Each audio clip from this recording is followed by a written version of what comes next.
ಆಗದಂತೆ ಖಚಿತಪಡಿಸಿಕೊಳ್ಳಲು ವಿಮಾನ ದರಗಳನ್ನು ನಿಕಟವಾಗಿ ಮೇಲ್ವಿಚಾರಣೆ ಮಾಡುತ್ತಿದೆ ಎಂದು ಸಚಿವಾಲಯ ಭರವಸೆ ನೀಡಿದೆ.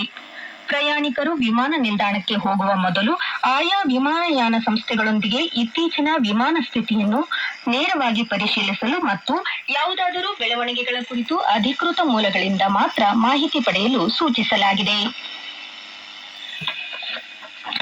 ಬಣ್ಣಗಳ ಹಬ್ಬವಾದ ಹೋಳಿಯನ್ನು ಇಂದು ದೇಶಾದ್ಯಂತ ಆಚರಿಸಲಾಗುತ್ತಿದೆ. ಈ ಹಬ್ಬವು ದುಷ್ಟತನದ ಮೇಲೆ ಒಳ್ಳೆಯದರ ವಿಜಯವನ್ನು ಹಾಗೂ ವಸಂತ ಋತುವಿನ ಆರಂಭವನ್ನು ಸೂಚಿಸುತ್ತದೆ. ಜಾತಿ, ಮತ, ಬಣ್ಣ, ವಯಸ್ಸು ಮತ್ತು ಲಿಂಗಭೇದವಿಲ್ಲದೆ ಸಮಾಜದ ಎಲ್ಲಾ ವರ್ಗಗಳು ಹೋಳಿಯನ್ನು ಬಹಳ ಉತ್ಸಾಹದಿಂದ ಆಚರಿಸುವುದರಿಂದ ಈ ಹಬ್ಬ ಸಮಾನತೆ ಮತ್ತು ಭ್ರಾತೃತ್ವದ ಸಂದೇಶವನ್ನು ನೀಡುತ್ತದೆ. ಹಬ್ಬದ ಸಂದರ್ಭದಲ್ಲಿ ಸಾಮಾಜಿಕ ಜಾಲತಾಣದಲ್ಲಿ ರಾಷ್ಟ್ರಪತಿ ದ್ರೌಪದಿ ಮುರ್ಮು, ಉಪರಾಷ್ಟ್ರಪತಿ ಸಿಪಿ ರಾಧಾಕೃಷ್ಣನ್, ಪ್ರಧಾನಿ ನರೇಂದ್ರ ಮೋದಿ, ಲೋಕಸಭಾಧ್ಯಕ್ಷ